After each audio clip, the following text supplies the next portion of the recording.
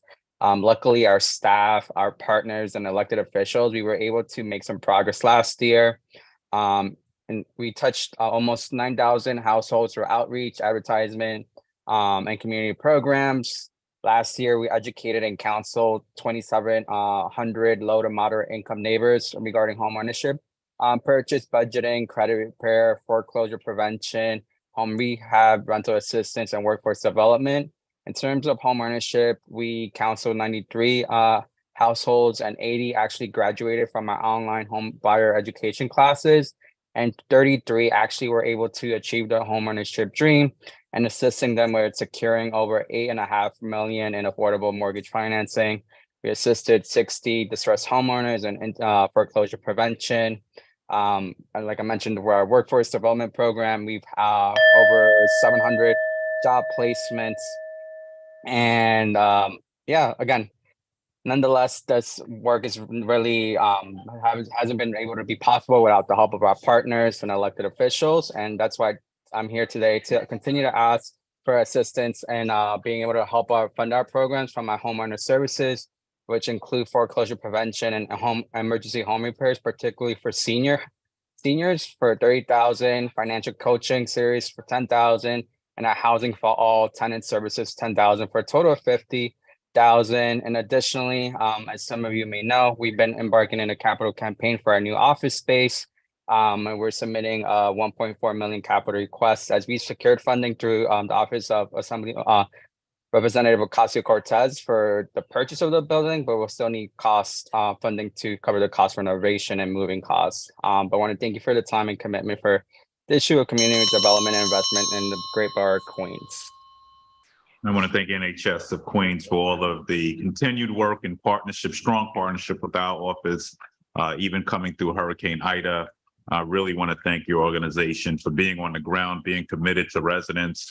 And, you know, I want to do a lot more work in the space of affordable home ownership as we move into the future, because I am really concerned about the state of Black and Latino communities having access to home ownership in the future, specifically as we see property values continue to skyrocket across the city. So I'm definitely interested in preserving and continuing that work with you.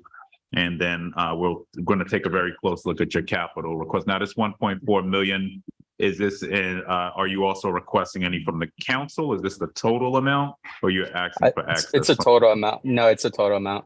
A total amount. Okay. All yeah, right. and just quickly, also just definitely agree with you on the work they want to do in terms for homeownership due to time, but we are working on a project in Soundview with Lemon and Wolf, which are affordable housing developers, and actually creating a pathway for NYCHA residents to actually own a condominium, which obviously is a great affordable pathway to create generational wealth for our community. So it's something that would be able to continue to talk with you and your office. All right, look forward. All right, thank you. Thank you for your time. Diane Woodburn, JASA Legal Services for Elder Justice. Yes, good morning. My name is Dion Woodburn, and I'm the Legal Services Supervisor for JASA Legal Services for Elder Justice, the Justice League. I want to thank you, Borough President Donovan Richards, and the Queens delegation for this opportunity to provide testimony regarding our request for funding.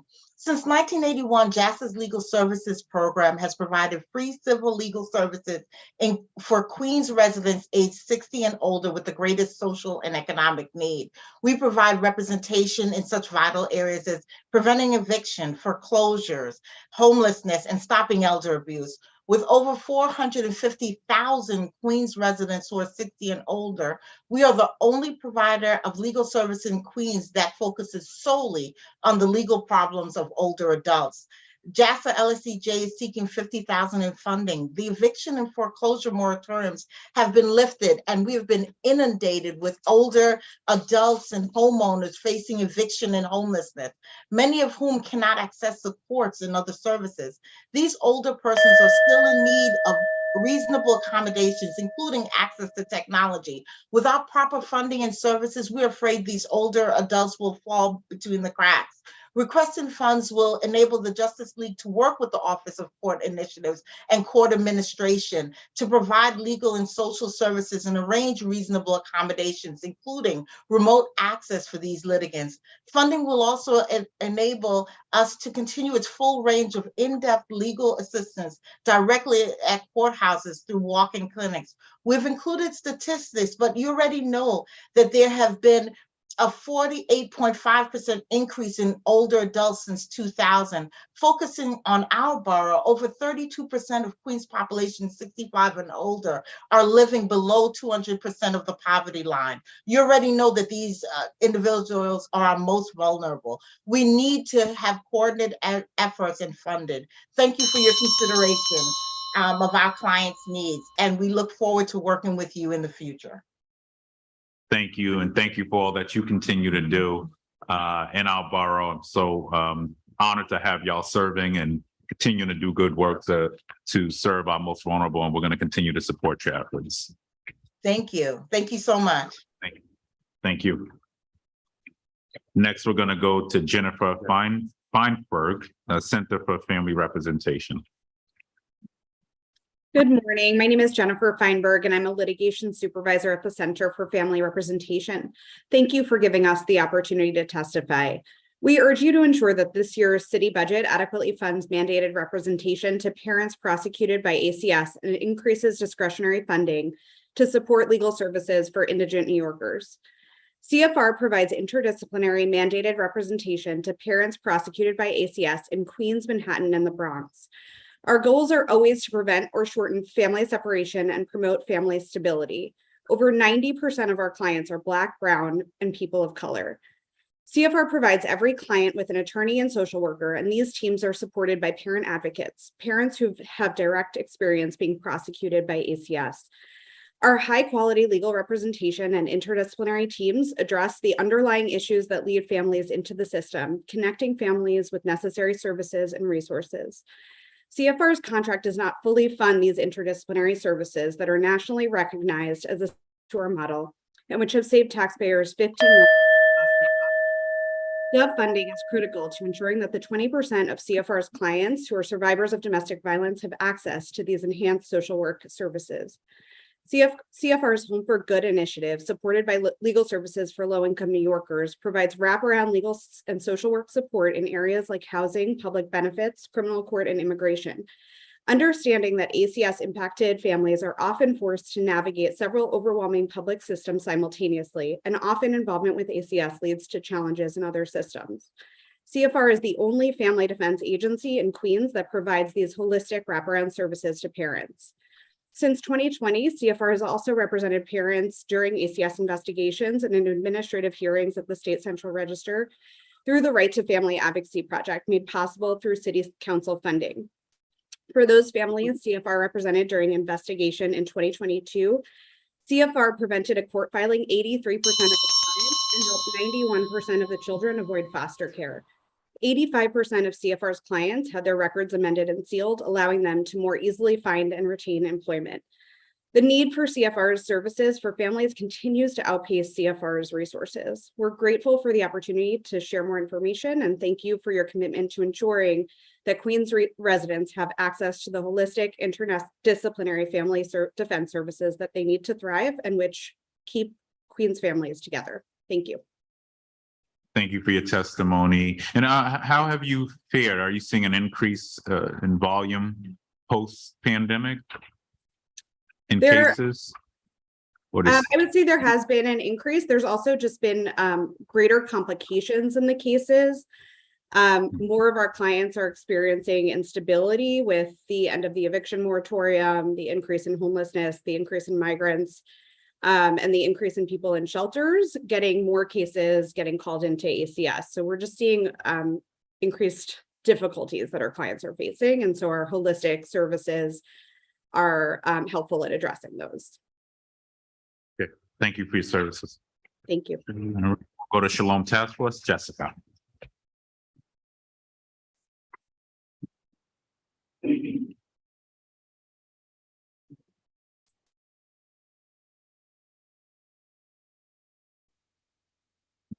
And it's Jessica, Shalom Task Hi. Force.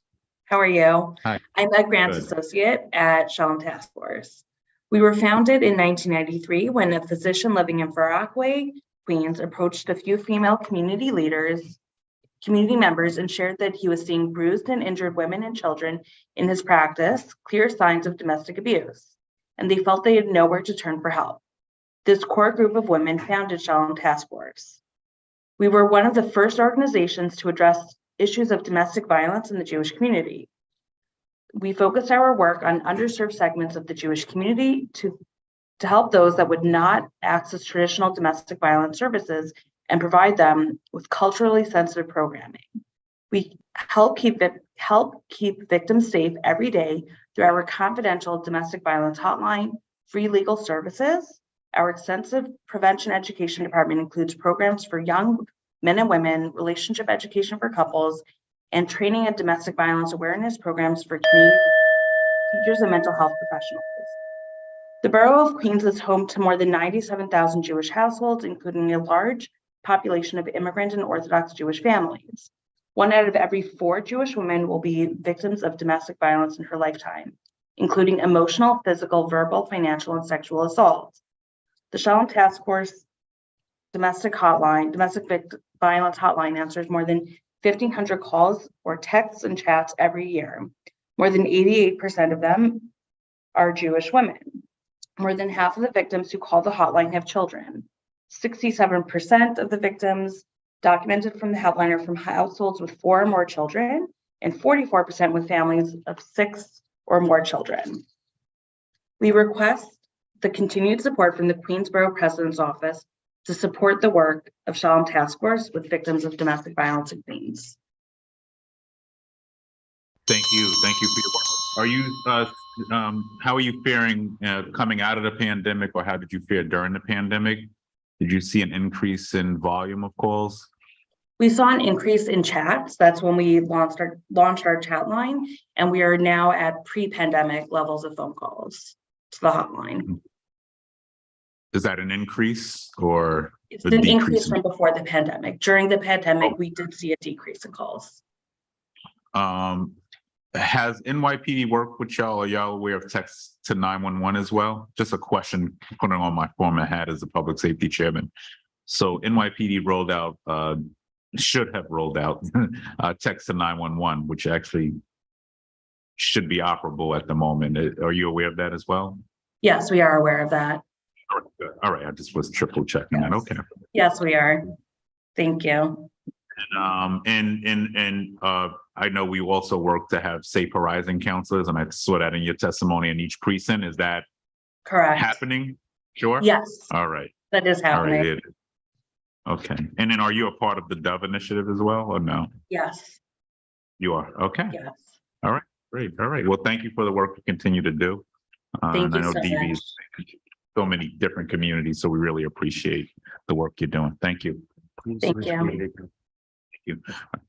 Thank you. All right, we're going to go to Maya Waxman, Queens JCC.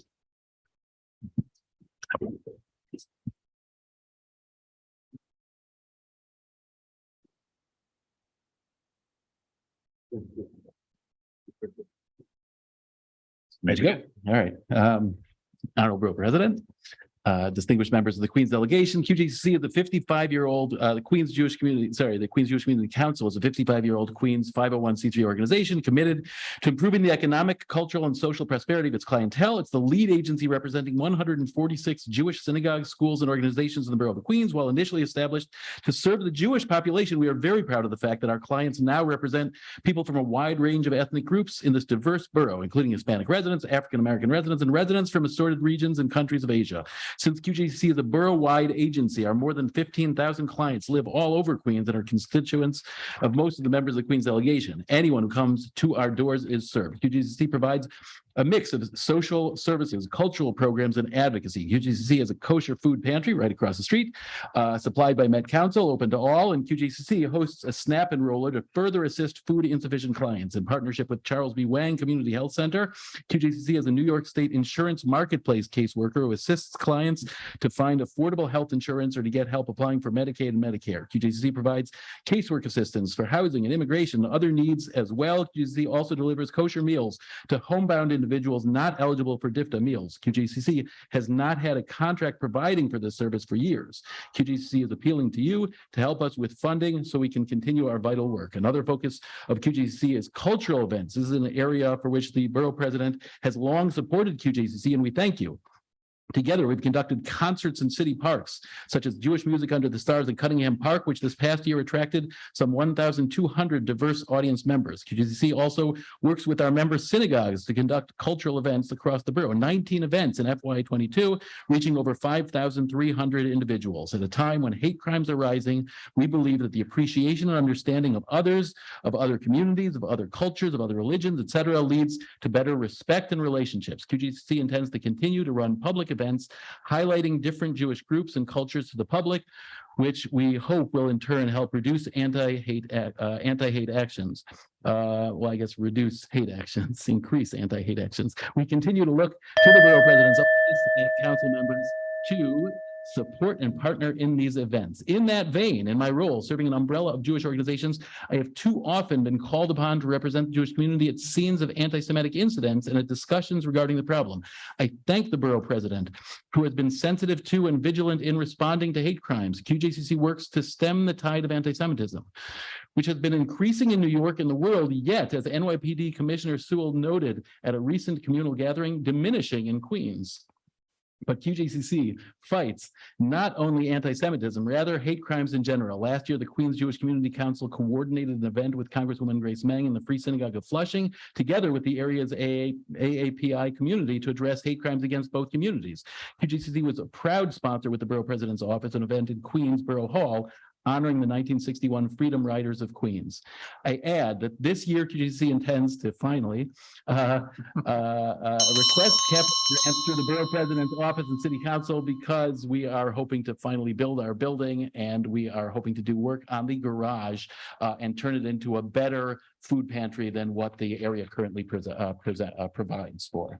Well, thank you, Meyer, and thank you truly for your partnership. And I can't tell you how exciting we are moving into this new year to continue the work that we've started and to continue to build on together in fighting the stem of anti-hate, anti-Semitism against the Jewish community. And it's really through that education and partnership that we'll continue to make progress. So very happy to hear the police commissioner echo my sentiments, and we're seeing certainly a drop in hate crimes, but we know for every one hate crime, there's several reported that go unreported. We saw SWAT stickers, I think, in Forest Park a few weeks ago. So we want to continue to do this work, and especially being the world's borough, the most diverse place in our country and perhaps the world, and doing this work to really bring communities together. So we look forward to that continued partnership. And of course, we look forward to finally seeing that capital request that we've talked about, so that we can be helpful in certainly building your institution. I'm sure something Claire Shulman would want me to do as well. Always go back to Claire and her work in building institutions. So we look forward to seeing that request. Look forward to continuing to support your organization. Thanks so much. Thank you. All right, John Petrullo, police organization providing peer assistance. Yes, thank you and good afternoon. Thank you for the opportunity to address the board.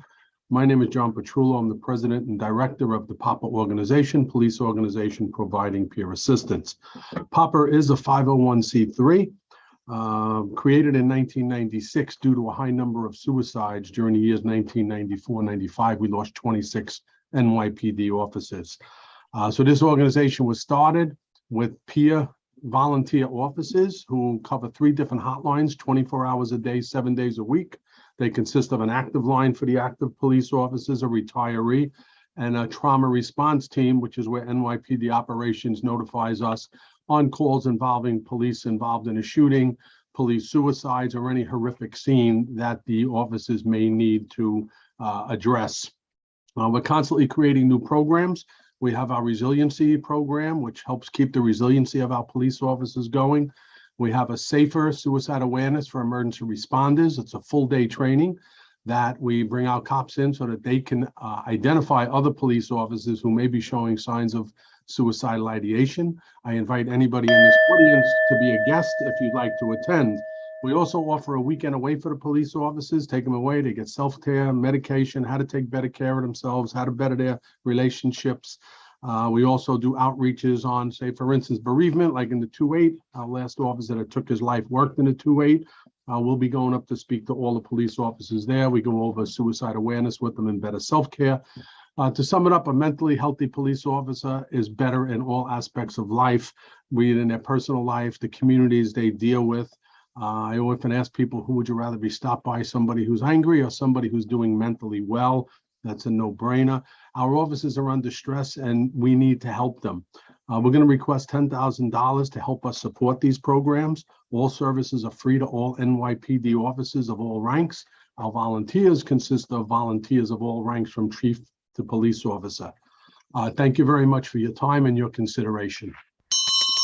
Thank you, and thank you for the work that you're doing. And you know, certainly in my past prior capacity, and certainly as borough president, I've seen how suicides have impacted, and I think we just took a suicide in Left Rag City a few weeks ago, and it never gets easier when we see these things happen. Let me ask you this question: does the Police Foundation are they helpful in any instance in supporting your efforts as well?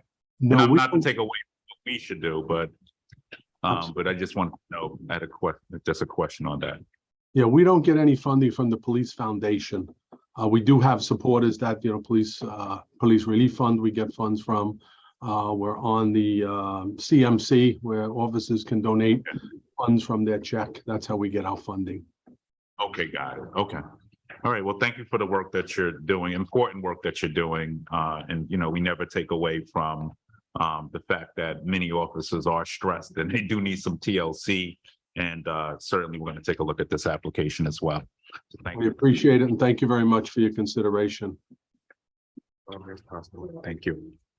All right, we're now going to go to Tia Butler, NYC Health H&H programs. Hi, everyone. How are we doing today? Good morning. Surprise. Hello. This must be another big ask. Always. We're a big hospital. We're a big hospital. So good morning, everyone. Just in case, because I can't see everyone in the table, I just want to make sure everybody, I introduce myself formally. Michael, Ebony's there. Oh, it's the whole gang. Whitney and Iraq, the most important person today. Part of the show. It's the crew. It's the crew that makes Queens move. You should put that on a t-shirt, by the way. It's cutting into my 2 minutes, Donovan. Stop it. But I didn't have that. Queens crew. Queens get the money. I'm telling you. For that, you should just fund me my whole life. I give the time here, so all right. So you can start. Okay, so as you know, I'm Helen Arteaga Verde. I am the CEO here at Elmhurst Hospital, one of your key hospitals here in your beloved borough. One of the great things that happened this past year is that we turned 190 years old serving New York City, which means two things. We're very old and we need a lot of help. I think now going into our third year of the pandemic, one of the things that we want to make sure is that not only is Elmhurst ready for the next pandemics, which we were, when we consider monkeypox and RSV, we were ready to serve our community. But one of the things I just want to make sure that we're all aware that Elmhurst Hospital serves 1.2 million people a year. That's a lot of people. That if you take all those people, we're serving the city of San Francisco, everyone that lives in San Francisco, everyone that lives in Dallas, Philadelphia, and Phoenix. That's everyone in this hospital. And we speak over 125 different languages. And with that comes a lot of needs. So one of the things we want to make sure it's a high priority is to make sure we create a new surgical suite. Currently, right now, we only have one hand surgeon in this borough that sees the uninsured and Medicaid patients. He's super overwhelmed. He needs more OR space. So we need this surgical suite. And that's about $2 million. Then we need a little bit of help for our NICU babies. Our babies are our smallest patients. And thank you so much, Queens Borough President. You actually funded us about a year ago on that. However, with supply chain and post-pandemic, everything has gone up. And in order to complete that project, we need additional $3 million more to complete that project. The other thing, as you know, Elmhurst is super busy. Our ED sees about 100,000 patients a year. And part of, and I know the construction on the ED, final drawings are almost done. We are pencils down, hopefully by the end of this week, and so we can submit for vendors. But part of that work is the ED is super busy and we only have one MRI machine, just one. I need a second one. And that second MRI machine is $4.5 million. And in order to keep the patient flow moving, while I'm using one MRI machine, I need the second one. At the same time, since we're a level 1 trauma center, and Sally, because of all the violence that's increasing in our neighborhoods, and we are the main level 1 trauma center for our borough, Sally, we need cath labs. We need to renovate our cath lab. We have 2. One was renovated already, so thank you for that support, but now we need to renovate the second one. So we really need your support for that as well. And renovating the second one is $2 million. But the big thing that I just want to make sure in our ask overall is, we're building the next Elmhurst of 200. We want to get to our year 200 with our beautiful women's pavilion, our new tower that we're trying to create.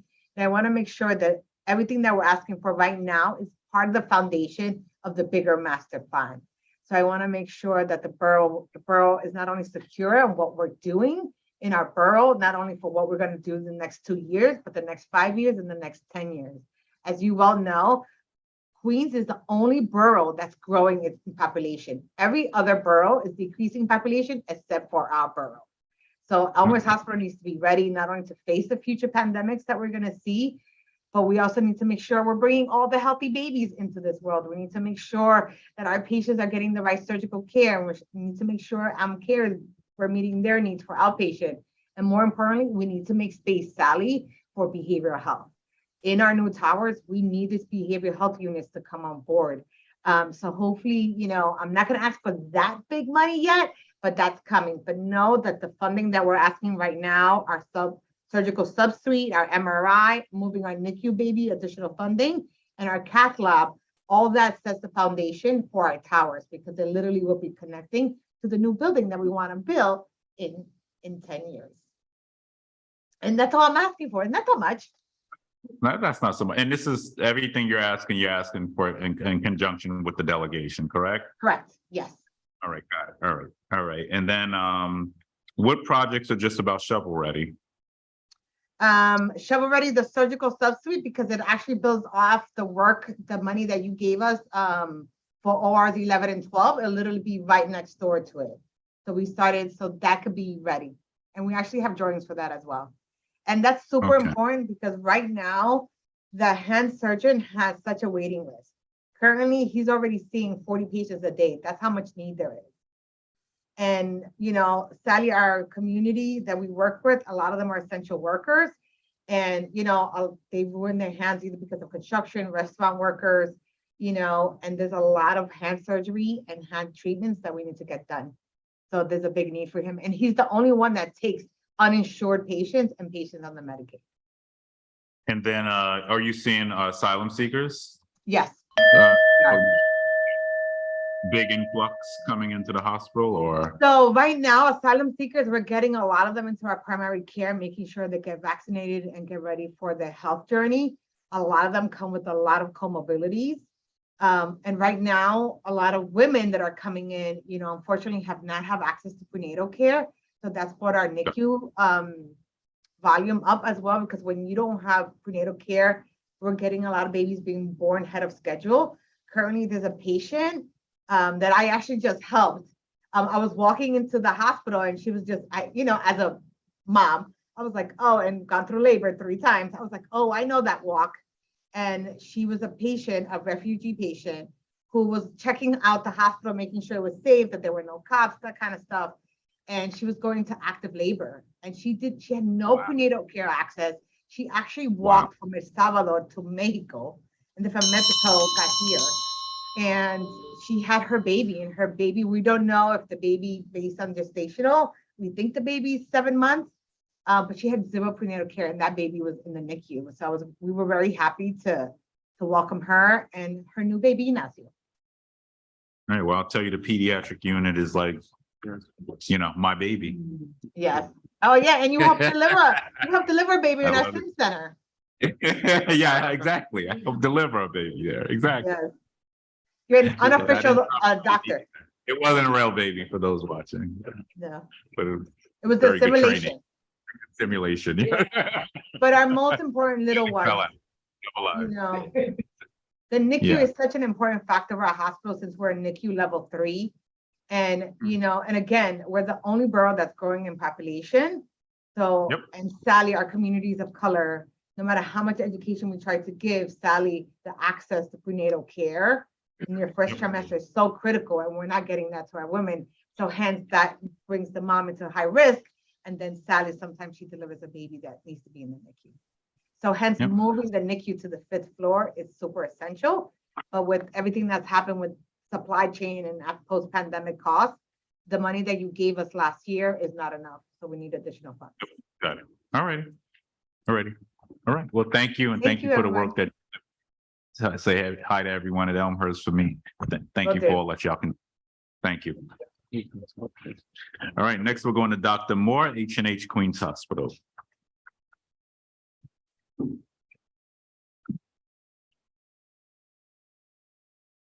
We're going to H&H Dr. Moore, Queens. He's on. He texted me. Oh, there he goes. He's being promoted to panelist right now. Got it. Thank you.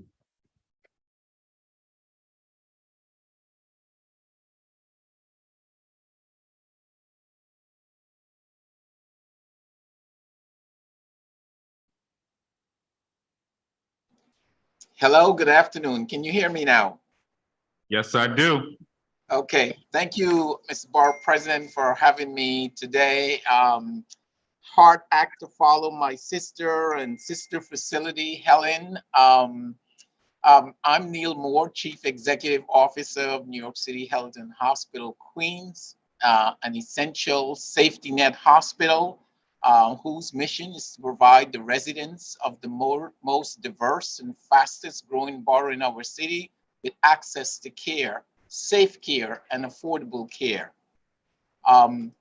I am very pleased to have the opportunity to testify today's hearing, and I thank the borough president and the entire delegation for allowing me to speak on the critical role that Queens Hospital plays in ensuring access to healthcare for the residents of Queens.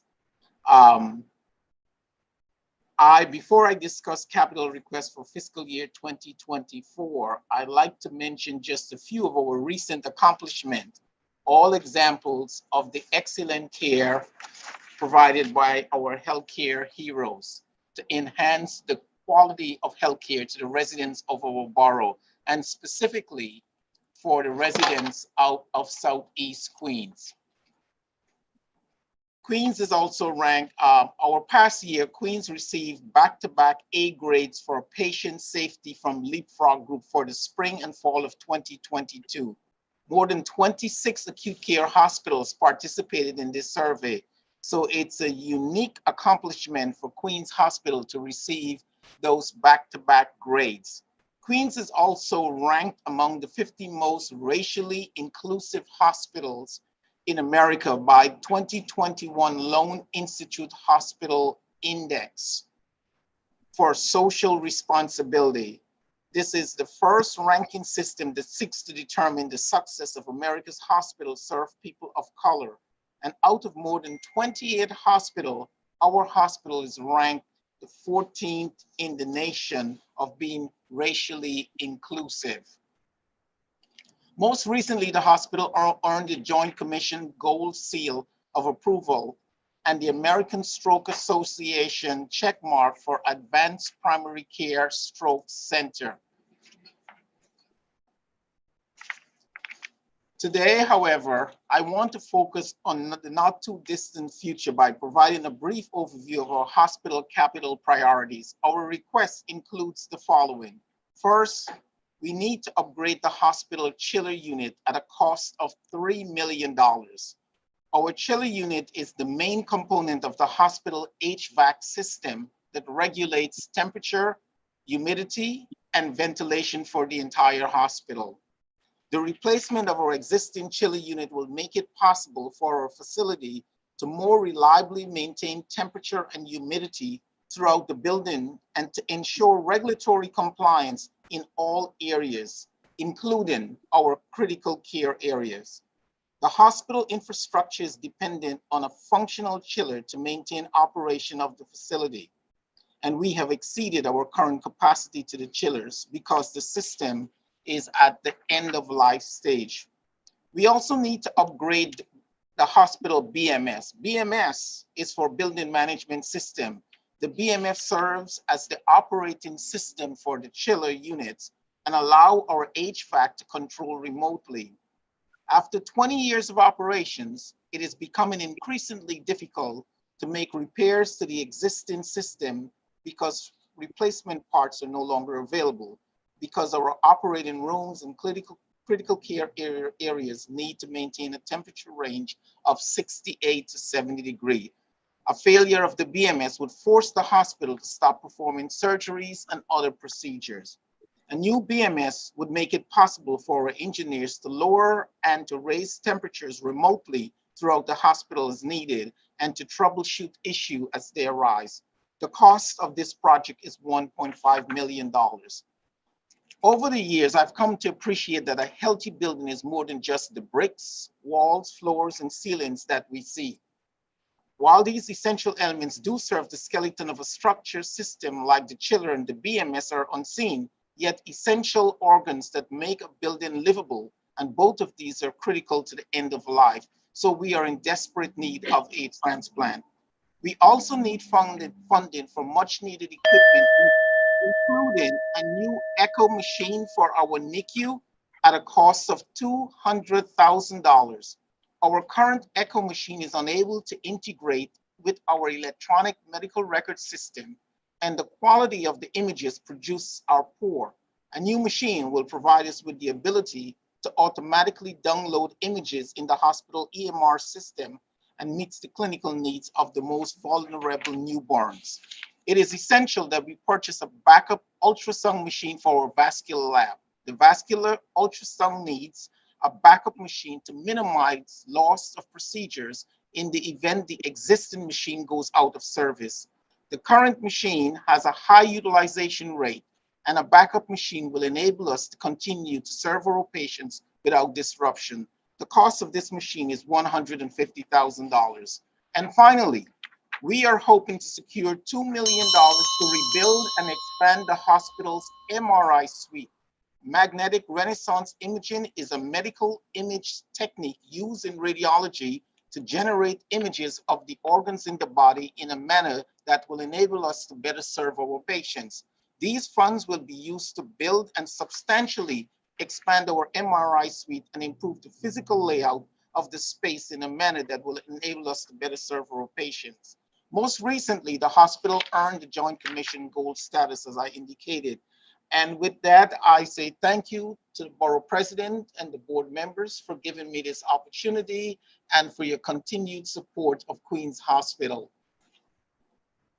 Thank you so much for your testimony. I want to thank healthcare heroes and sheroes like you and Helen and all your staff, nurses and doctors for helping us get through this pandemic. And we certainly will continue to prioritize healthcare through my administration. And I know that City Council shares certainly my sentiment. So thank you for your testimony and look forward to working together through this budget season. Thank you. Thank you. All right. Next, we're going to go to Javon Andy from Black Boys Leadership Alliance for Change. Thank you, Mr. Borough President. Great afternoon, sir, and great afternoon to the delegation. My name is Javon Andy, and I'm the founder and executive director of Black Boys Leadership Alliance for Change, or acronym BBLAC. We are a newly established nonprofit organization that provides educational, social, emotional development, career training, mentorship, and college readiness programs to at-risk Black and Brown male youth ages 9 through 24. We focus specifically on transfer high schools citywide to offer these layers of support to that seek to empower the young men we work with and eliminate systemic barriers and disparities that primarily target these communities. Since establishing in 2020, we have provided pro bono services to the schools we work with. And we're able to see impact, there are resulting limitations. The greatest challenge we face as a startup nonprofit is securing and gaining financial solvency. Our programs have been operating through the support of volunteers and financial contributions from board members. With the goal of expanding and developing our programs to reach a wider population, the need for capital support is imperative to our success and sustainability. Being considered for funding from the Borough President's Office and the New York City Council would be a first, however, a huge step towards progress for us. We are requesting $8,000 from the VP's office to help cover expenses related to operations. We are also requesting $50,000 from the New York City Council for capacity building. The long-term goal is to enhance Be Black's efficacy as a youth-serving organization that tackles inequality in youth outcomes. As such, one of the first steps of this project is to enlist the support of an independent consultant to support the formal assessment of Be Black's capacity building needs. Thank you for your time and your consideration today. All righty, great. All righty. Which schools are you in? So currently we work with the New Vision Charter Network. We work with their transfer schools. We work in Baisley and in East New York, and we're starting a new partnership with the Innovation Diploma Plus High School based in Manhattan. So you're based in Manhattan, you said? No, we are based in Queens. We offer our program citywide, but our primary focus is in Queens. Okay, got it. And which schools are you in? Sorry, I didn't hear. New Vision, AIM, Charters. Oh, yeah. Charter High School. Okay. Okay. Is that Campus Magnet? No. Is that the campus or Far Rock or Beach Channel? This is at it's in August. Is it August? August Martin. Oh, August Martin. Right. Okay. Yes. Got it. Got it. All righty. All right. Well, thank you for your work, and we'll definitely consider your application. Thank you, sir. All righty. Well, thank you all. We're going to take a brief recess, and we will return back here at 1 o'clock. All righty.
All righty, welcome back. We now are going to go to Michelle NG, Project Alpaca.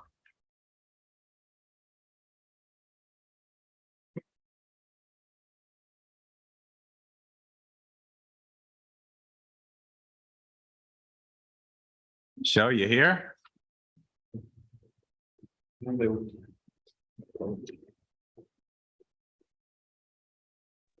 Michelle is being promoted to panelist. Okay, thank you. Hi, I'm sorry. Could we pass the mic to my other co-founder? I'm so sorry about this. Her name is Catherine Mann. She's also in the call. Thank you.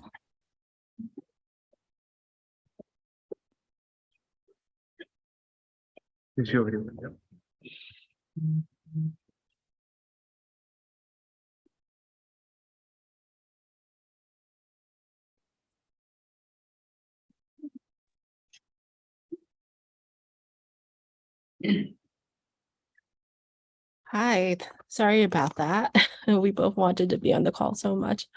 Thank you for this opportunity to introduce Project Alpaca. We offer a free college, a free mentorship and professional development program for college students here in New York City, coming from underrepresented and underserved communities. Our students are CUNY students, and they're all aspiring to enter fields that are known to have not a lot of diversity in their workforces, such as the tech industry. And that's where we're focusing right now.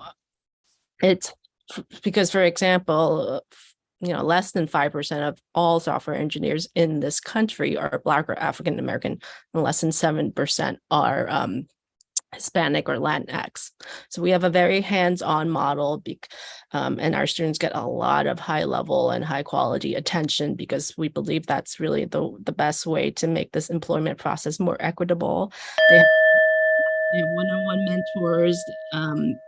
They learn from industry professionals about day-to-day of different roles in the companies, how different industries work, how to manage money, how to be more self-confident. They develop, soft skills and mental states they need to not only get the job, but to succeed on the job through group projects that we simulate real world environments and expectations of those environments.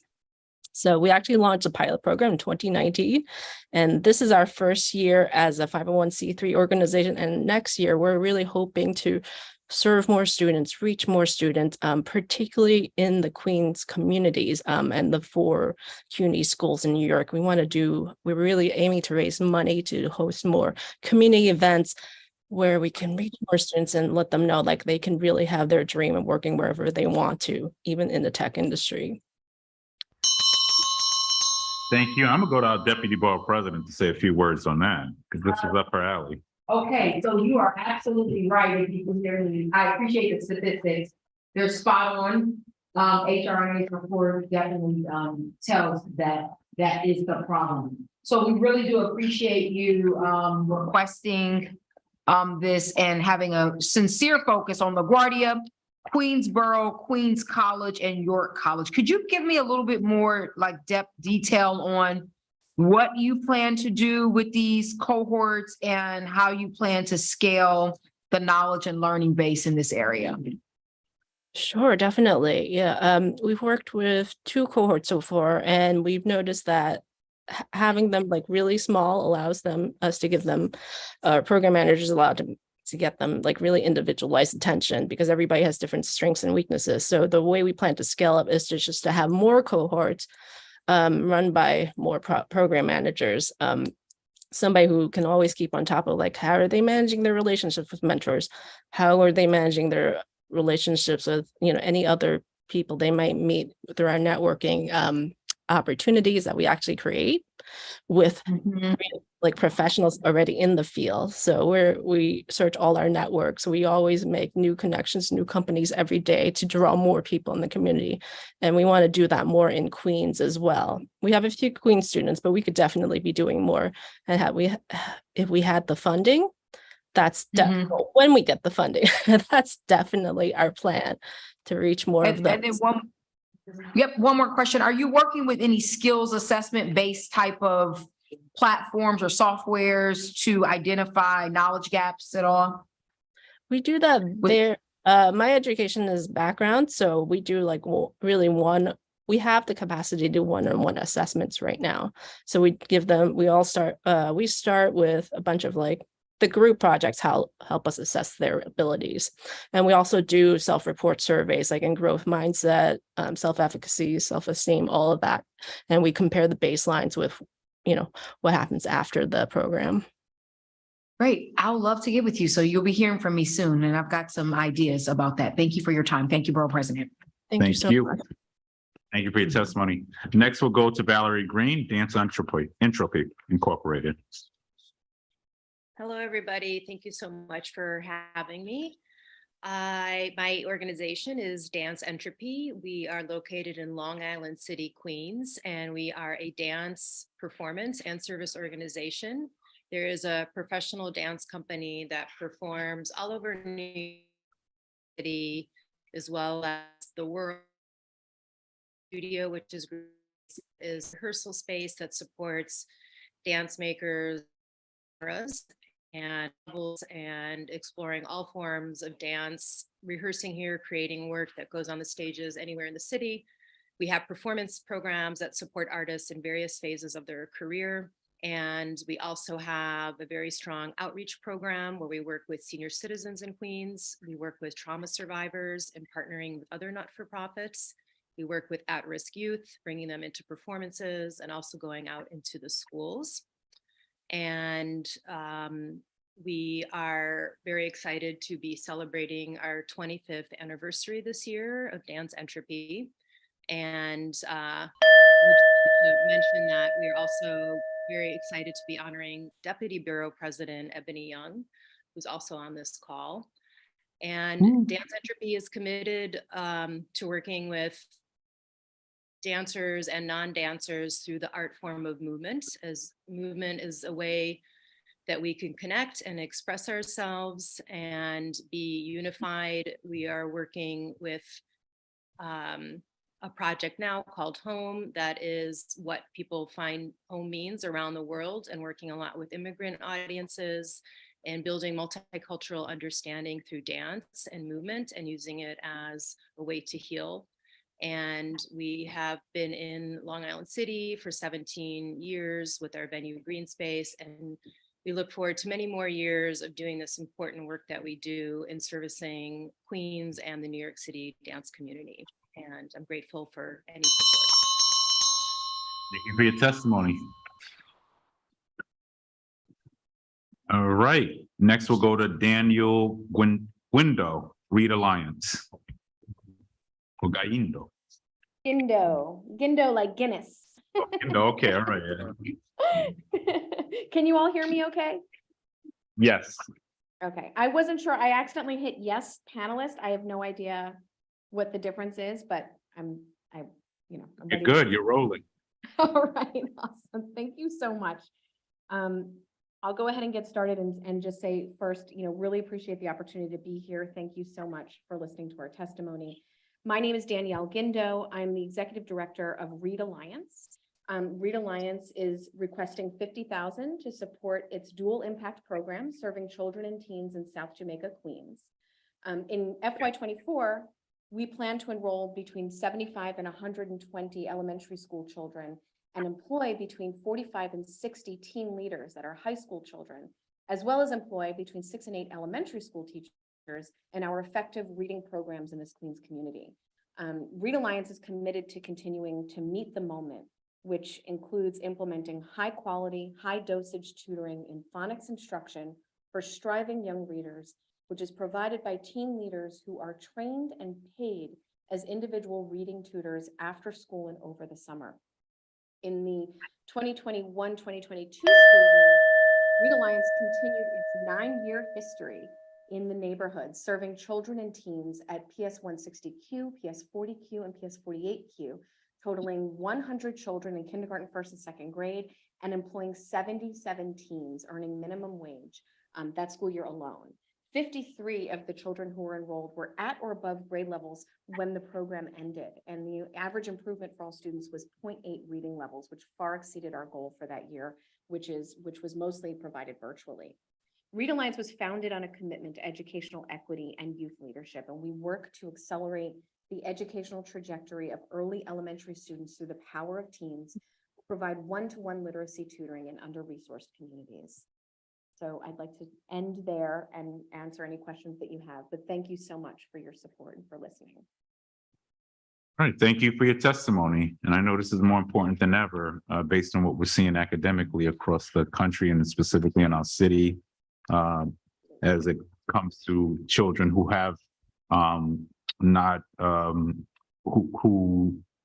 who obviously have had challenges coming through this pandemic. So everything we can do to help them catch up and excel is like more critical than ever, having them reading on grade level, especially.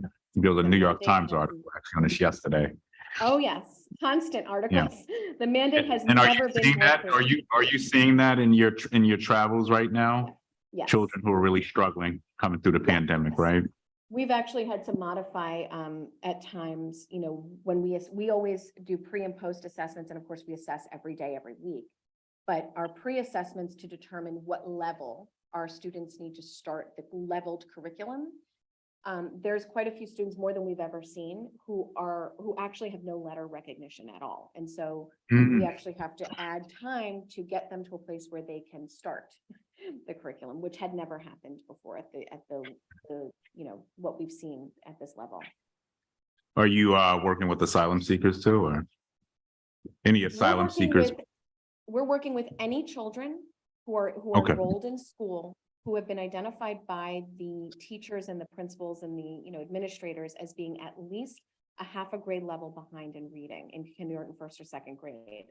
And the beauty of what we've done is that we use a phonics curriculum. We always have for 22 years. We've always done it the same way.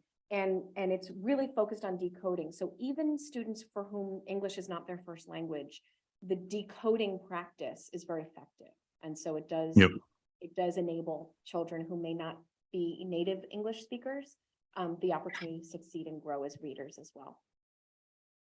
Thank you for the work you're doing, and you brought back memories when you said phonics, because my mother had me hooked on phonics. You knew what she was doing. For those of you who know about that, some of y'all are too young to know what hooked on phonics is, but it worked for me. I'm BP now. All right, thank you so much for your testimony. I look forward to working with you. All right, next we'll go to Tejada, Dominico Americano Society of Queens, Del Condado, Queens. We're going to Jose Tejada.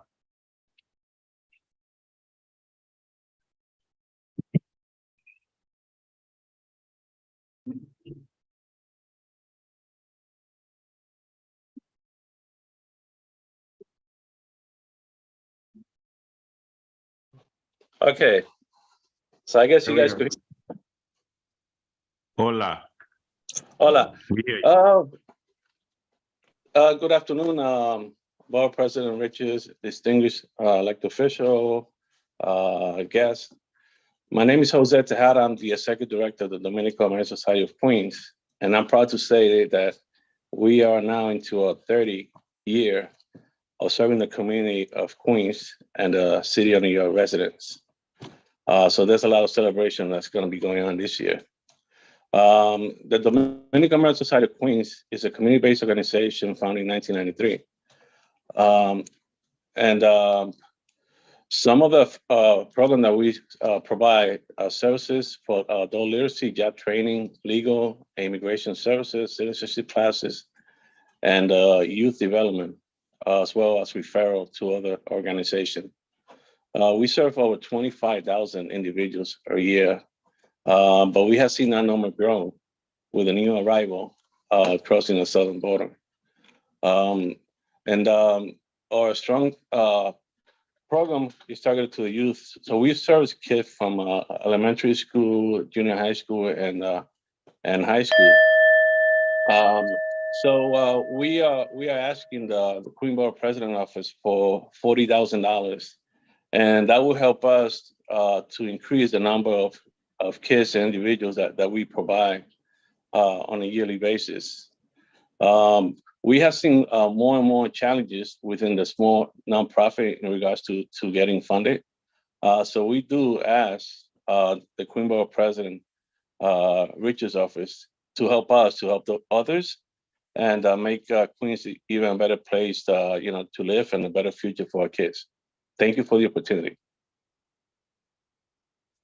Thank you. And you said you're seeing an influx of asylum seekers working with you. Did I hear that right?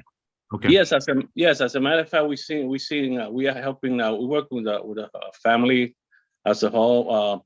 We're getting many kids who have traveled, very far, and they are actually traumatized. We have one of the kids who actually, before coming up to New York, he went up down to Chile, and he was bullied. So when he came into a program, he was very traumatized. Also because he was bullied, and then coming to a new country and not learning language, he was very frustrated. So we managed to help him and work with the family, and managed to refer them, the family parents, to get a job. And we also referring some of the parents to get job training, as many of them are professional in the home country. And so we are getting more and more kids, more family coming in, more than ever before. So, we're asking you, to help us, since we know the city, through the mayor's office, they are helping, many individuals, but there's so much that they could do. Okay, got it. All right. Well, thank you for the work that you're doing, Jose, and we look forward to continuing to work with you. Thank you for the work that you're doing as well. We really appreciate it. Thank you. Thank you. All right. All right. Francesca Rusiani, Open Future Institute. Snacks. Hello, good afternoon. Thank you so much for having this hearing. It's my first time. I'm delighted to meet you. Next time I'll be there in person. It's an honor to be here with so many great projects and people and you all. So I'm the executive director of Open Future Institute, and the Question Project is a nonprofit organization that works with students in some of the most underserved communities of our city. So our focus and our commitment and our passion is to support the social emotional well-being and the mental health of our students. And we do that in partnerships with Title I public schools. As you know better than I do, I don't need to tell you all of this, but depression, anxiety, crisis, in our youth is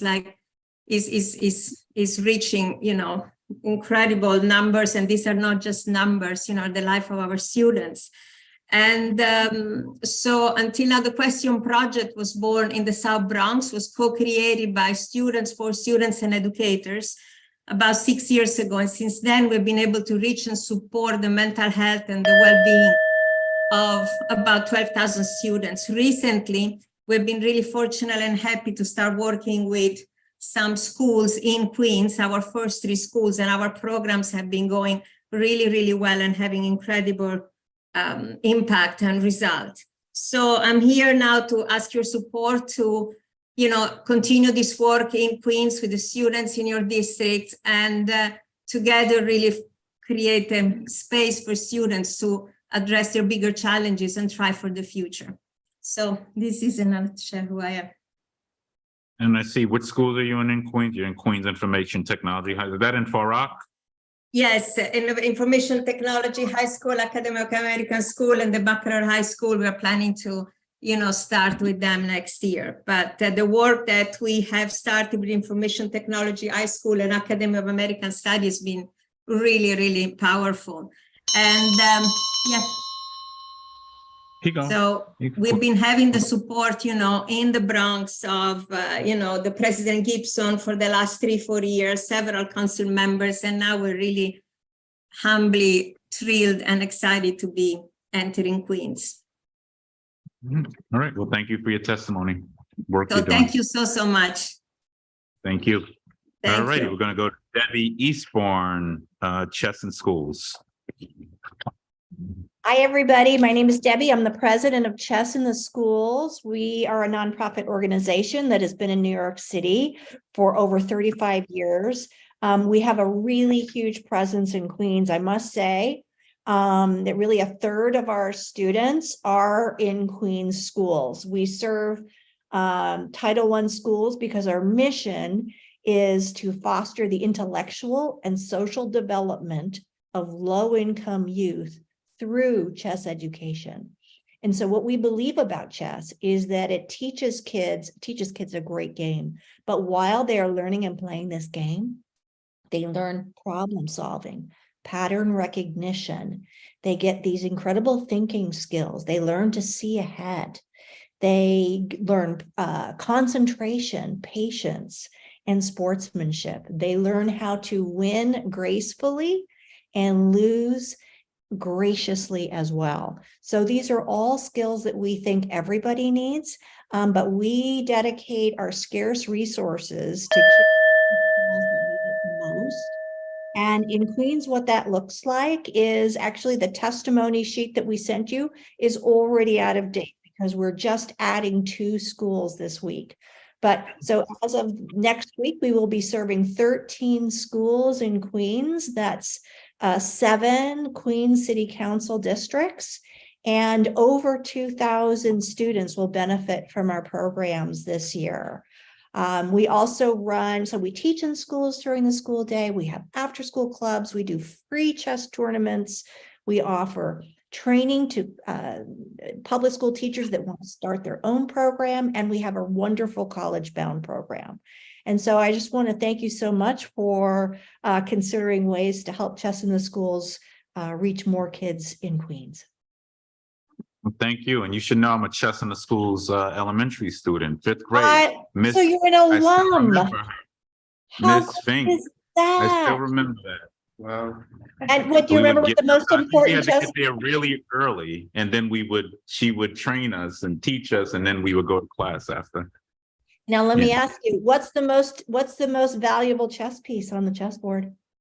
Oh, The is it queen. The queen. I mean, yeah. Queens. Oh, So we got to be big in Queens, right? Clearly, I need Miss Fink again in my life.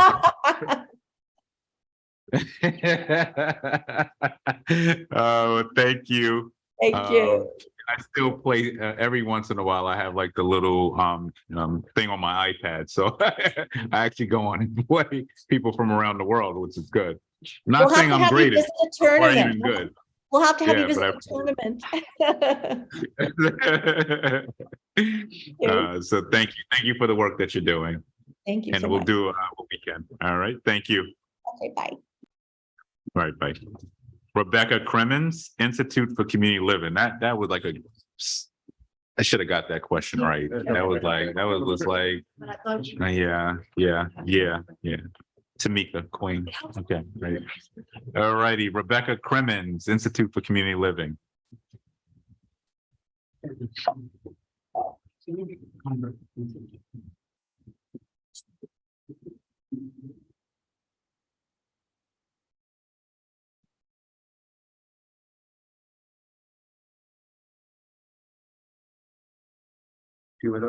Rebecca Cremens, Institute for Community Living.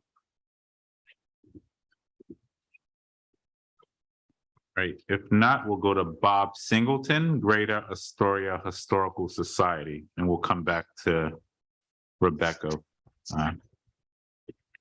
Good afternoon, panel members. Good I'm afternoon. Bob Singleton, Executive Director, Greater Astoria Historical Society. We request $5,000 in support from the Queens Borough President's Office to conduct tours of cultural and educational points of interest within a Long Island City community.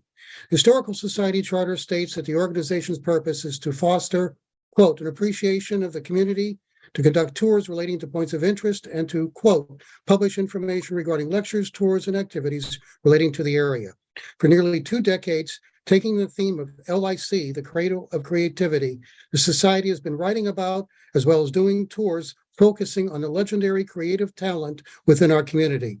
2006, the late Henry Steinway, a member of our society, suggested we do public tours at his factory, Steinway & Sons. We've taken 15,000 people from around the globe through that factory. The tours have a year-long wait list. Each year, in cooperation with the partnership, the Historical Society does several tours in LIC, spotlighting the cultural points of interest within the partnership's online database.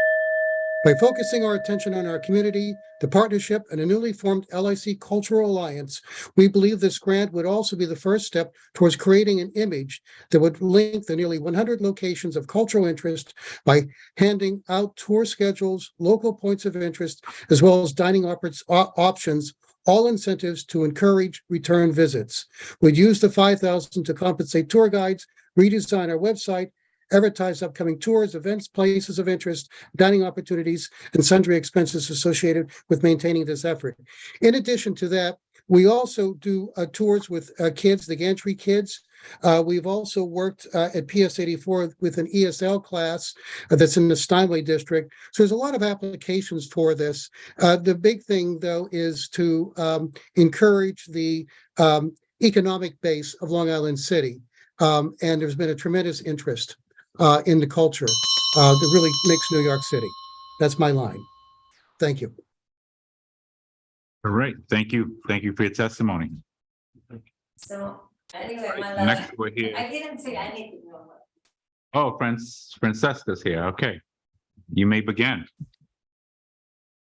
Wait. Francesca Luciani. She's gone already. Oh, she going, oh, you went on it. Oh.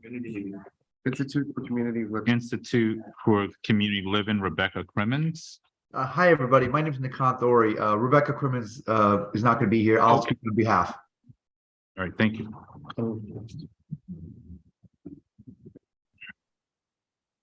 So everybody can hear me clearly, I hope? Yes. Great, I'll get started. Thank you again, everybody, for the opportunity to speak on behalf of this amazing project. I'm here to share information and request funding for an amenity-rich, highly energy efficient, and 100% affordable housing development in Astoria. Can we mute, hold on one second. Can we mute Francesca? Okay, all right, there you go. All right, now you can go. Don't worry, we won't count time.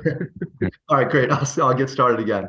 The Institute for Community Living and the Variety Boys and Girls Club of Astoria, in partnership with Mega Development, will be developing a newly constructed 14-story mixed-use building containing 229 units of affordable housing. With their combined expertise and the club's longevity in the community, this project has two vital components that will serve Western Queens with new opportunities. Of course, the first is the 100% affordable housing project, and the second will be a new state-of-the-art community facility space with complementary retail space and a new home for the Variety Boys and Girls Club. The project itself, as I mentioned, will be 222 units of affordable housing, of which 68 units will be supportive units for youth aging out of the foster care system, as well as younger adults at risk of homelessness. This will be an amazing project that will be having floors 5 through 14 and the club on the lower floors, with a mixture of studios, 1 bedrooms, 2 bedrooms, and 3 bedrooms. Again, all being 100% affordable and serving household earnings between 40 to 80% of AMI. ICL, as a social service provider, has secured the rental and supportive services through the Empire State Supportive Housing Initiative, ESHI, and will be managing on-site social services, as well as providing skills necessary to lead healthy and successful lives for those young adults we spoke about. The project will be carbon neutral ready and looking for a certification as a LEED Gold rating. We will also provide residents with lots of amenities, including front desk security, courtyard terrace, multi-purpose rooms, as well as obviously a connection to the club itself. The project location is in a transit zone, really close by to the NW and multiple bus routes. The project itself will be financed through HTC construction tax exempt bonds, HPE and HTC ELA subsidies. It will be 420C tax exempt. And I've run out of time, but ICL is a social services provider, and I think everybody's very familiar with the Variety Boys and Girls Club of Astoria. Thank you. Great. What was your ask? I apologize cutting through it. Our ask will be $1.5 million for the capital financing side. And this is the total requested? That's correct, yes. Okay. And so you won't be so if I'm working with the council, will this be the total ask is what I'm saying, or you're Yes, gonna no. ask the council?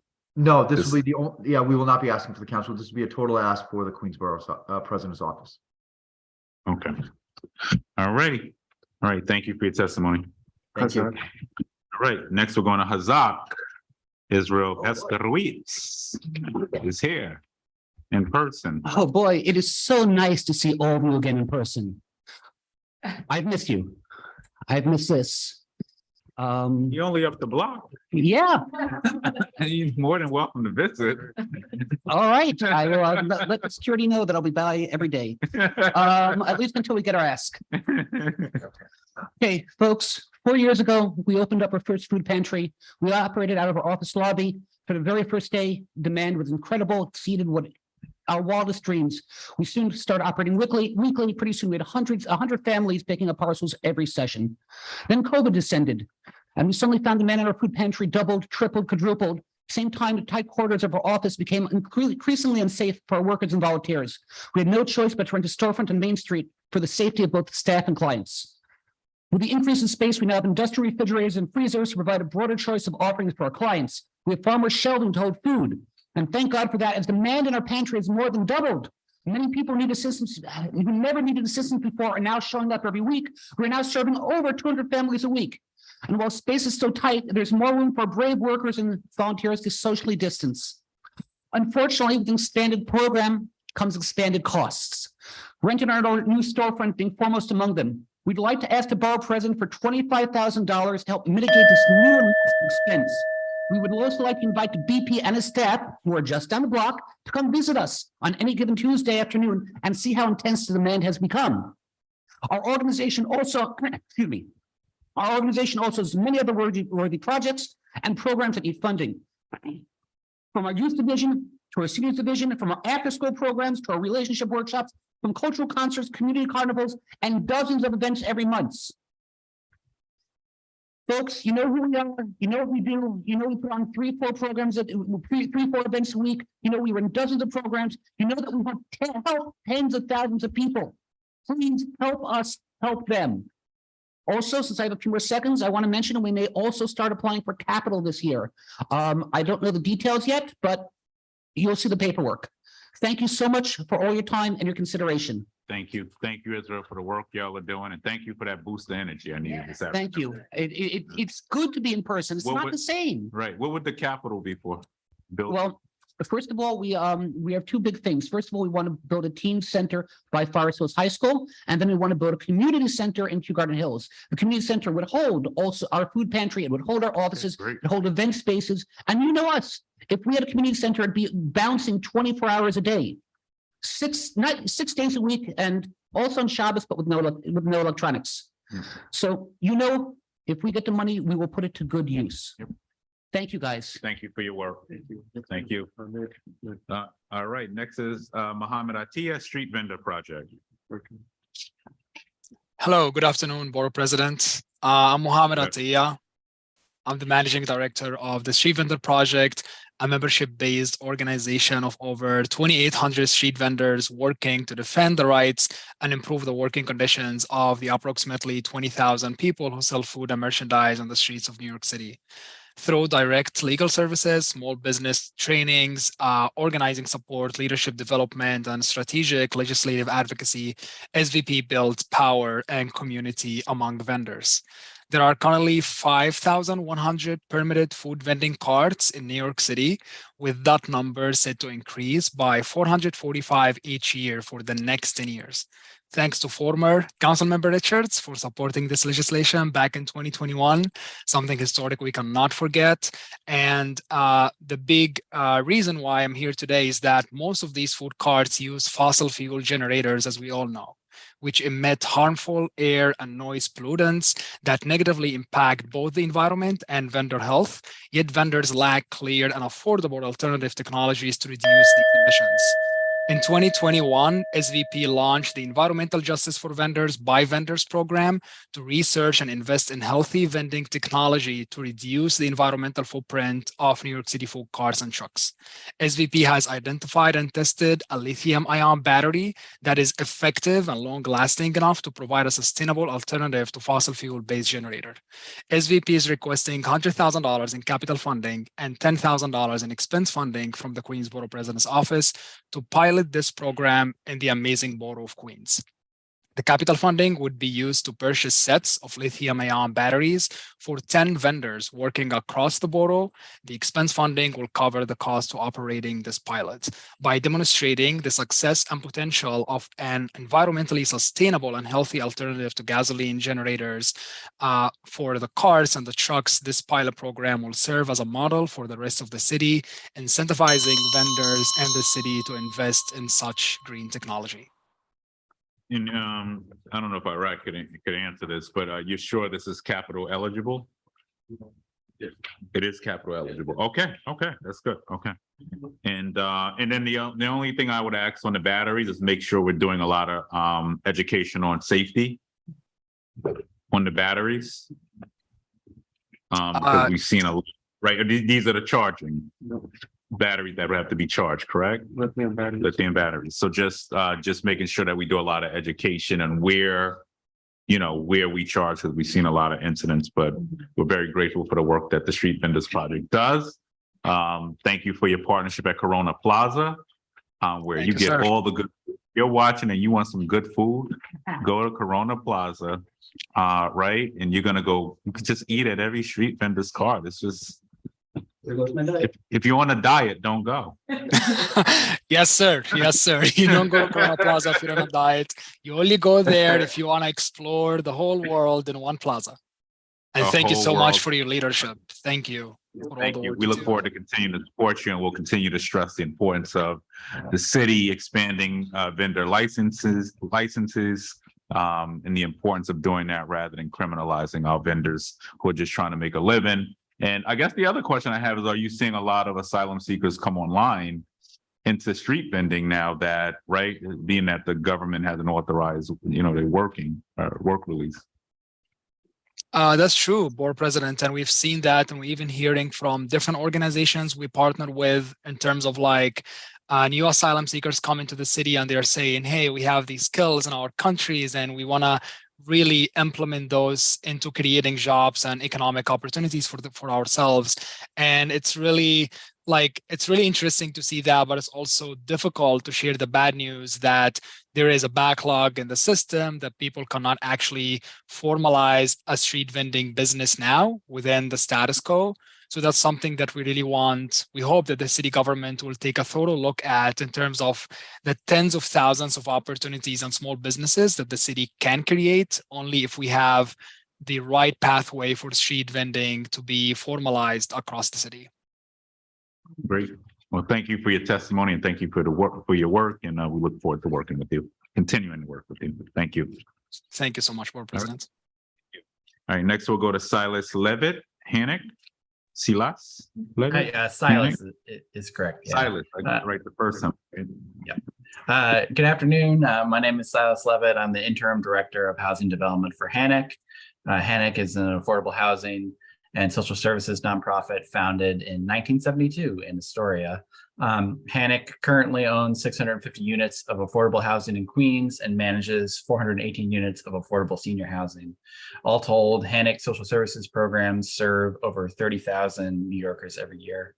I'm presenting today regarding our ICO Senior Living Project, a planned senior housing project located at 3211 31st Street in Astoria. The site is currently a city-owned municipal parking lot operated by DOT, and Hannock, along with our project partner Mega Development, won the rights to develop the site from the city in the 2019 Astoria Senior Housing RFP put on by HPD. The completed project will total 135 units and be developed in accordance with HPD's Senior Affordable Rental Apartments Program, SARA. The project will serve low-income seniors aged 62 and older, and 30% of the units will be set aside for formerly homeless seniors with social services funded through the HRA SARA program. Of the 135 units, there will be 106 studios, 28 one-bedroom units, and a two-bedroom supers unit. The AMI levels planned for this project are 50% AMI for the non-homeless units, and all units will receive Section 8 vouchers. We are expressing our intention to submit a resume application this year for the project to cover gaps in the capital budget and the specifically the construction budget, and our ask is $1.5 million. And I love the SARA program. I did the first SARA in the city, in the Rockaways, and it's a great program. And really, the services being provided for seniors who deserve to live in dignity is an understatement. They're really doing a great job out there. So I'm very supportive of SARA projects. And in Queens, we're going to keep building and building because we can't talk our way out of this housing crisis. So we look forward to future conversations with you. All right, great. Thank you so much. All right, thank you. Next, we're going to Robbie Reddy, Asian American Federation. Hello, and thank you so much for having us. Thank you, Queens Borough President, for giving AAF an opportunity to testify. I'm Robbie Reddy, the Associate Director of Advocacy and Policy here at the Federation. We want to thank you for your years of support of the Pan-Asian community in Queens. And as you know, AAF represents a collective voice of more than 70 member nonprofits, serving almost more than 700,000 Asian Queens residents. Of our member agencies, over 35 have offices in Queens as well. Now, going into FY 2024, our community faces a number of challenges, as I'm sure you know, from a teetering economy to continuing anti-Asian hate. Yet our member organizations are leading the way in numerous service sectors.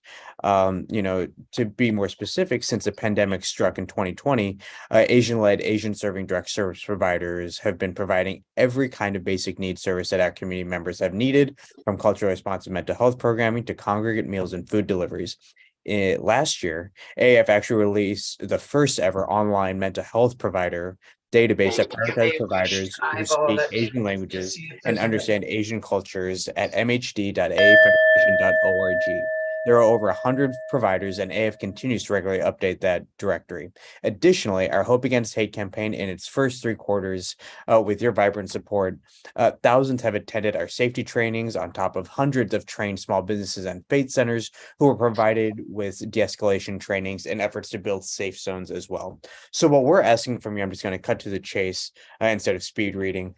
We're asking for your continued support, not just as Queens Borough President, but also in making sure that discretionary funding this year gets to not only our member organizations, but to also cover the operational costs of convening these organizations, launching programming like our mental health database, the first of its kind, running working groups like the Seniors Working Group, several organizations of whom are in Queens, and further expanding our small business work throughout Queens. Right now, I believe is in Elmhurst and Flushing and Murray Hill. We're always looking to expand, and we can't do that without your support. So thank you so much again.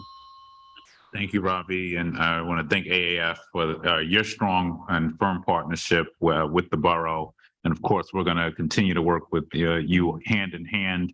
And I was just talking about this yesterday as we look at some of the rise and increase in crime in the 109 precinct. It's a direct correlation between the lack of services being provided in Flushing and the surrounding communities that we really need to address to bring those numbers down, really working on a plan that's holistic. So we look forward to working with you, because you can't criminalize your way out of poverty. As I often say, it's really about making sure that the services are being provided.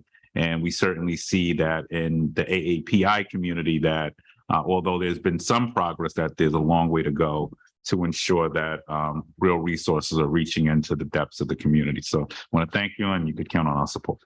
We truly appreciate your support. Thank you so much for having us. Thank you. All right. Next, Susan Brussman, Conrad Pappenhausen Association. Pappenhausen.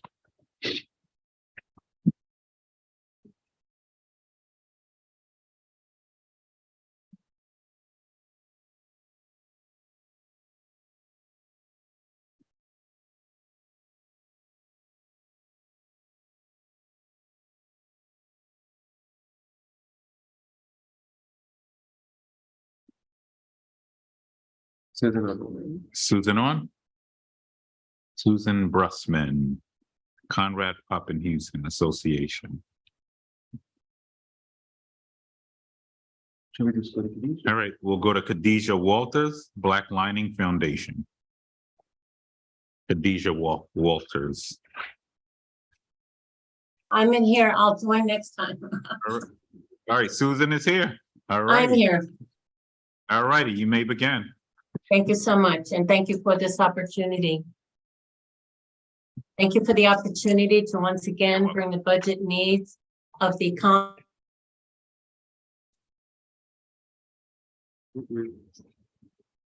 Okay. Susan is joining as a panelist. Okay, no problem.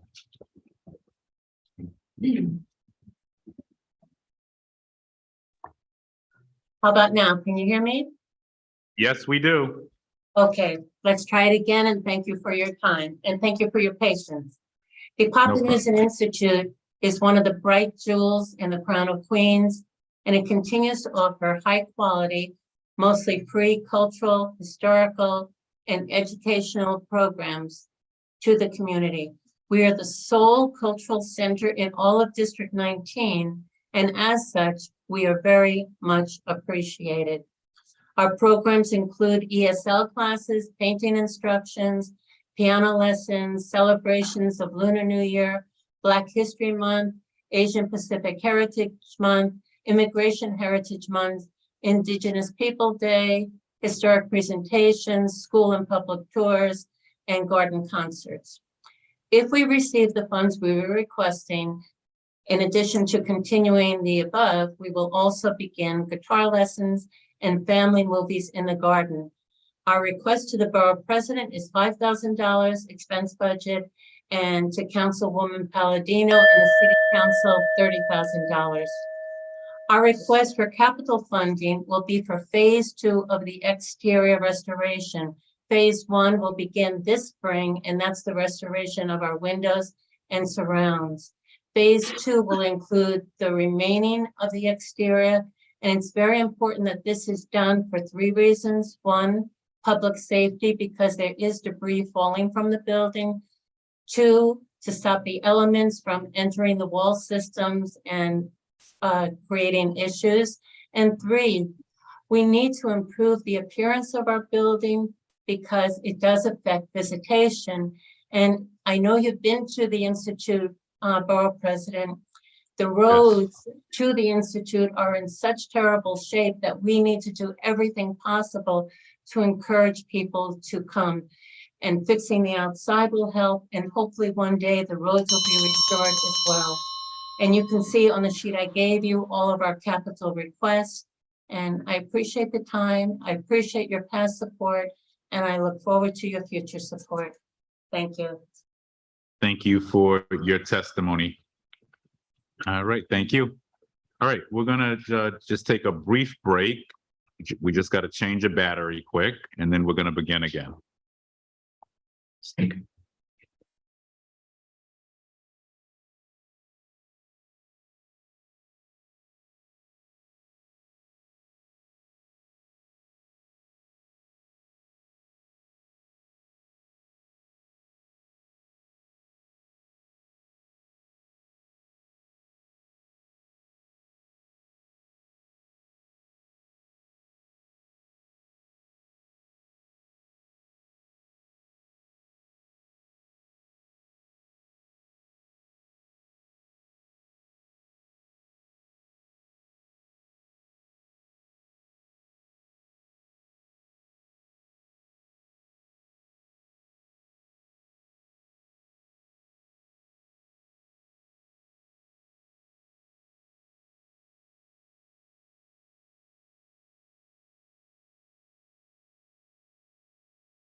We're back. All righty, we're gonna now go to Khadijah Walters, Black Lining Foundation, the Black Lining Foundation. Okay. Good afternoon, everyone. Hope everyone's doing well. My name is Khadijah Walters. I am the co-founder of Black Lining Foundation. If anyone is familiar, Black Lining Foundation is a 501c nonprofit organization with a mission based on reversing the negative effects of redlining by addressing the racial injustices, inequities, and inequalities produced by the discriminatory practice. I am a first-generation Jamaican American, as well as a first-generation college graduate with a degree in finance, and soon became a realtor down the line.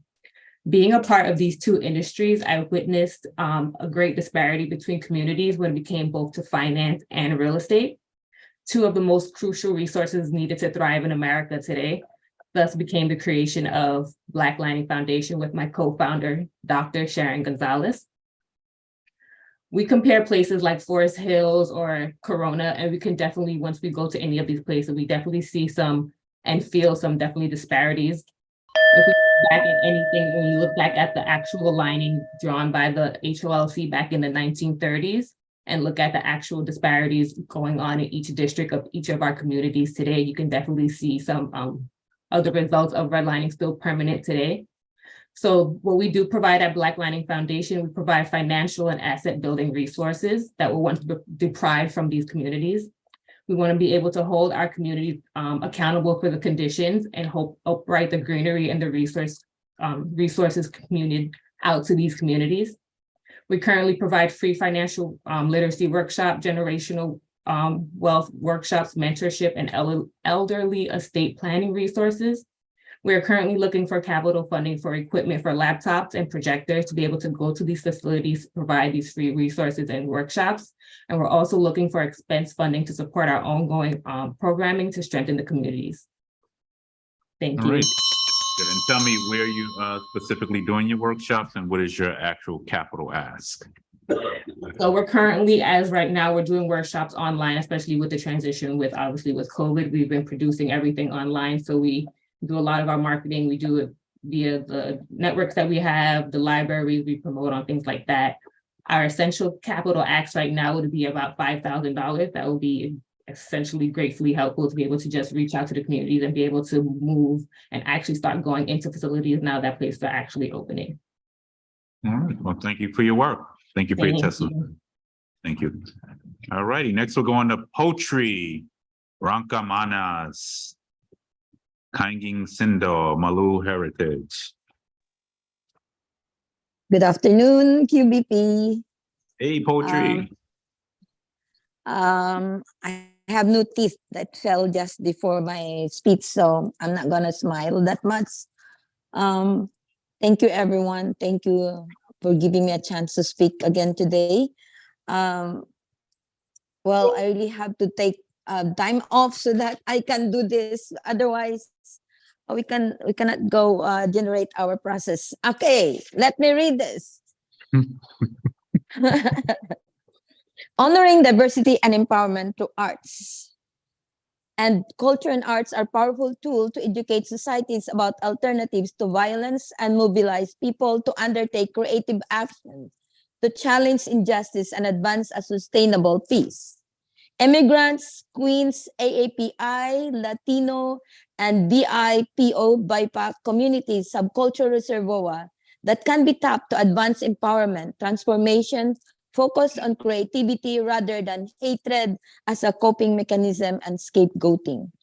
This should be an integral part of strengthening individuals and institutions working for progress. Music, drama, literature, and other traditional practices are methods of popular education that highlight the absurdities of repression, amplify the voices of those fighting for peace, for justice, peace amidst ongoing popular education that highlight the fighting for justice, peace amidst ongoing war, and strengthening violence, solidarity, and discipline. This is a wide diversity tool, techniques, program, and teaching these programs to provide creative response.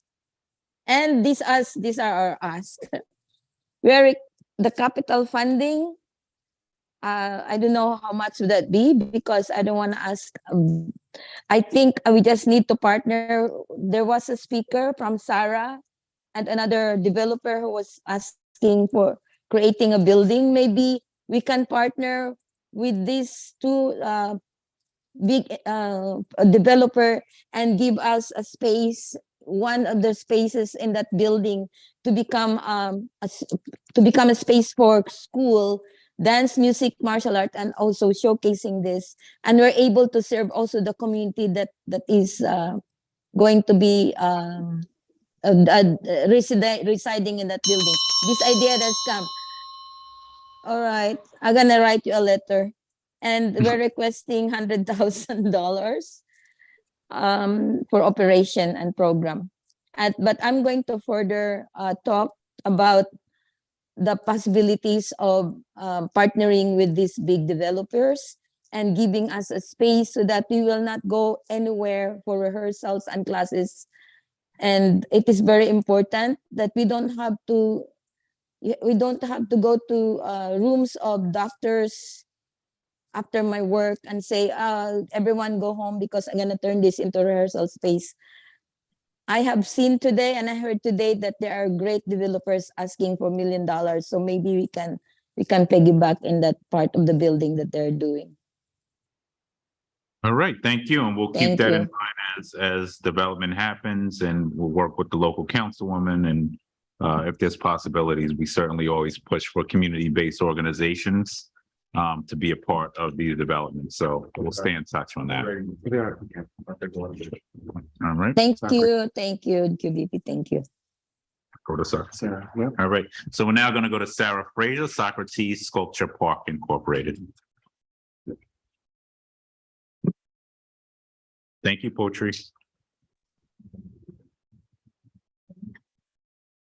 Hi. Oh, I didn't start my video. I'm sorry.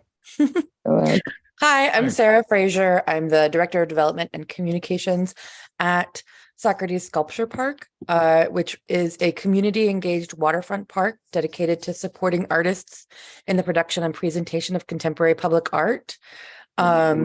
We commission all artists to create art on the work or on the ground located on the East River.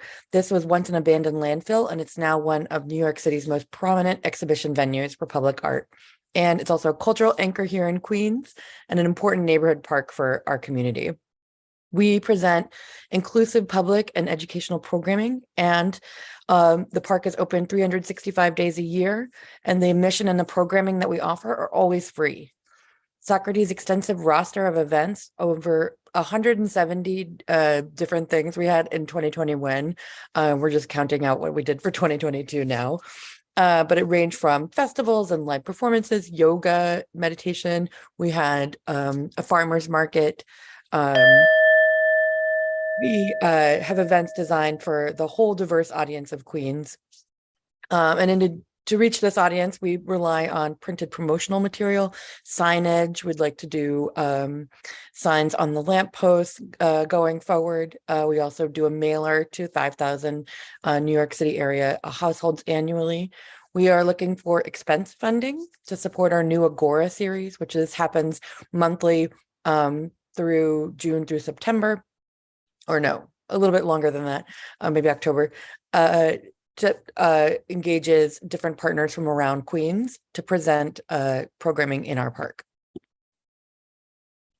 Yeah. All right. Well, thank you for your continue to do. How's the capital project coming along? It's coming. What is it with construction? You always have to multiply it by 2. So if they said it takes 6 months, it's going to take a year. So yeah. We'll see. We'll see how it goes, but it's going well. All righty. All right. Great. Well, thank you for your testimony. Thank you. All right. Next, we're going to go to Siobhan Naboa, Sunnyside Community Services. Hi, good afternoon, and thank you, Borough President Richards and everyone present here today. I'm Siobhan Naboa, the Associate Executive Director for Older Adult Services at Sunnyside Community Services. And thank you for the opportunity to present here today on behalf of the 16,000 people we serve each year. We're very concerned about the possible budget cuts outlined in the mayor's preliminary budget. We feel now is not the time to decrease vital programs to help those most vulnerable recover from the impacts of the pandemic. And so we call upon the Borough President and the Queens delegation of the Council to support us in advocacy to fight against these harmful cuts. We thank you, Borough President Richards, for your continued support of our organization. And so regarding fiscal year 24, we're requesting $20,000 to support our senior services continuum. 7,000 seniors participate in our older adult center, benefits enrollment, case management, where we provide in-home supports and home delivered meals.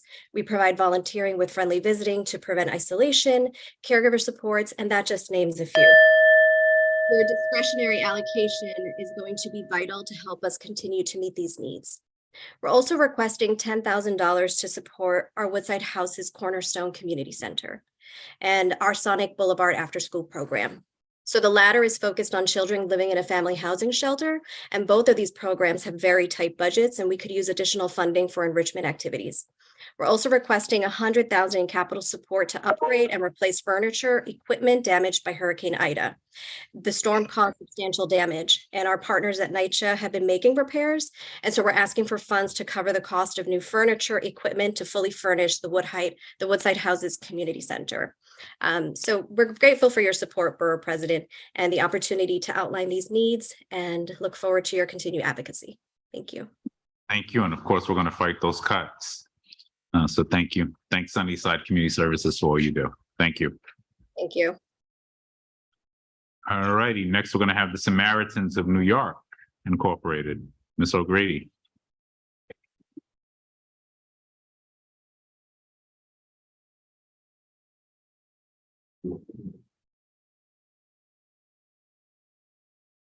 Fiadna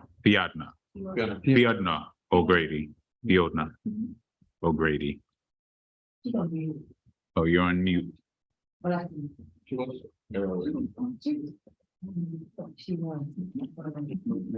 Just waiting to promote her to panelist.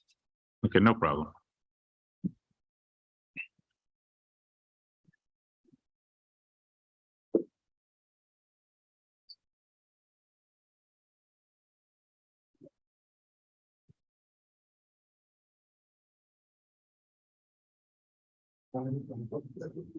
Am I able to speak? Yes, we hear you. You want to try your video again? Yeah. You got promoted that. Yeah, that's probably switching into. Am I rejoined as a panelist now? Yes, you are. Good to see you. Hi, everybody. How you doing? The Samaritans of New York. The Samaritans of New York's Suicide Prevention Center has been around for 40 plus years. We serve Queens, over 150 sites. This year, we're asking for $7,500 from the Queens Borough President to serve your schools and to serve your community-based organizations. Our main focus is on the youth of Queens, which we know, according to the latest CDC, that 14.7% of Queens high school youth considered suicide in 2019, and 8.4% Queens high schools attempted suicide. This is pre-COVID. We know that during COVID, twice as many people across the US are feeling suicidal, and anxiety has tripled and depression has quadrupled. The next stats coming out will be spring of this year to see what has happened to our high school students and our youth in Queens.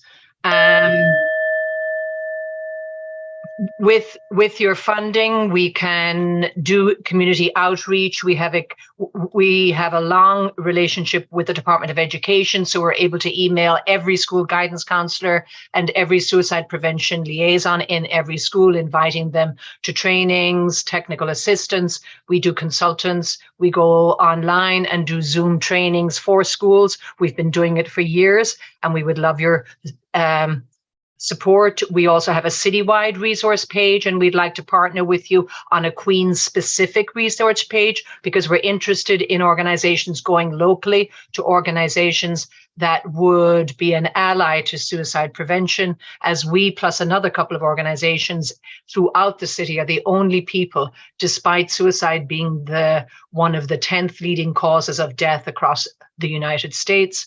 And we would like to do more in Queens, and we're working with Susan Tannenbaum and more to do outreach already with you. Great. Well, thank you. And thank you for the work that you're doing. Thank you. All righty. Next, we'll go to Alexandra Rizzio, Safe Passage. Alexandra Rizzio.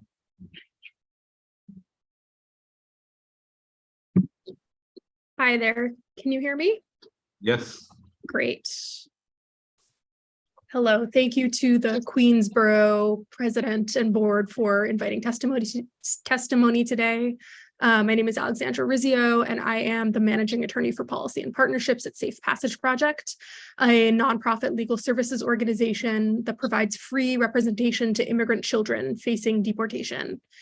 We currently serve over 1,200 children who live in the 5 boroughs of New York and the 2 counties of Long Island. We serve almost 500 children specifically in Queens, and we continue to stand ready to serve children facing deportation. No immigrant, not even a child, is appointed a lawyer in immigration court. If a child can't afford to hire a lawyer, they'll be forced to defend themselves alone against a trained government prosecutor and a judge, with deportation back to dangerous conditions the likely outcome. Safe Passage Project helps correct this injustice by providing free attorneys to kids. Beyond legal services, our social work team addresses the broader needs of clients, such as school enrollment, homelessness, access to healthcare, psychological services, and public benefits. We receive funding from the New York City Council and New York State, as well as private foundations and donors. The New York City does its best to live its values as a city of immigrants and as a sanctuary for those looking for a better life. We must not allow recent events to throw us off course. A federal judge was right to strike down Title 42. It was never a public health measure, but a backdoor around the legal rights of immigrants to request asylum at our borders. It has never been clearer that our immigration system needs a full overhaul, but there are steps the city can take, along with New York State, to live up to our values. We need to deal with the multi-layered, often intentionally cruel legal barriers that migrants face, and that requires long-term, fulsome investment in legal services. We are asking the Borough President's Office for funding, and we are also asking you to work with, to advocate with Queens-based City Council members to support total funding of $50,000 through local and youth discretionary funding.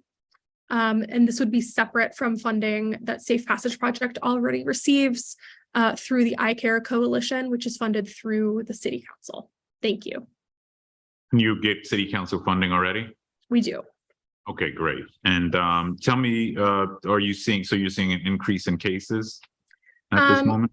Yeah, I would say so Safe Passage works specifically with unaccompanied minors. So most of the people who have been bused to New York City are not unaccompanied.